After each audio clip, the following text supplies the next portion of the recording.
Does your dog know how to self-regulate? Do they know how to cope with stress in a way that serves them? The ability to self-regulate is a vital skill for any dog working through a behavior plan. And if your behavior plan doesn't have a focus on teaching your dog to cope with stress, to self-regulate, it may not be as effective, efficient, or ethical as you might hope.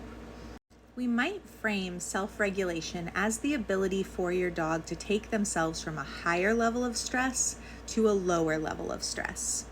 Being regulated doesn't mean never feeling frustrated or angry or afraid, but it means that when we're regulated, we're experiencing those emotions without coming out of our thinking brain and into our survival brain. I'm Gabrielle Johnson, and I own Best Life Dog Services, where I specialize in working with aggressive behavior and dogs whose nervous systems are dysregulated. And these dogs often struggle to cope with stress in a way that serves them. By improving their ability to self-regulate, we can expand their worlds and we can lessen the management that the human needs to do. The more the dog can self-regulate, the less environmental management the human needs to engage in. And being able to support oneself in becoming less stressed is very empowering. Being able to self-regulate is also linked to resilience to stress, which is another important pillar of behavior therapy. Many dogs are coping with stress in a way that actually increases their stress levels rather than bringing them back down into that thinking brain. So take, for example, a dog who is reacting at the windows in their house to someone walking by. And let's say they're running back and forth, vocalizing, jumping up on the windows. That movement, that displacement of their arousal is going to increase their stress levels.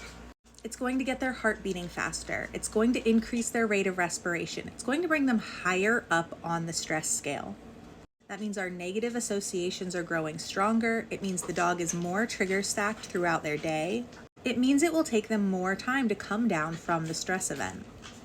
So in a situation like that, we might teach the dog to move away from the stressor and engage in a behavior that actually lowers their stress levels on a physiological level, like sniffing, licking, chewing, drinking water, or carrying a toy in their mouth.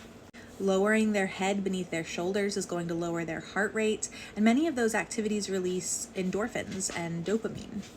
This might start with heavy management to reduce the visual and auditory stimuli of someone walking by, and the human going all the way up to the dog to help move them away from the trigger, and then engage in calming together. But the end result might be that we're able to reduce the visual and auditory management around the windows at the front of the house, and that the dog, when they see the trigger, is able to move themselves away and engage in a species typical behavior that they can access on their own to calm themselves down.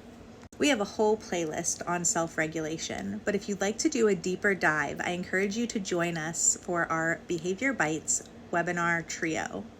We launch September 13th with our first of 3 90-minute live webinars. Each webinar dives into a different pillar of behavior therapy. The first is holistic stress reduction and enrichment, the second is self-regulation, and the third is all about resilience to stress.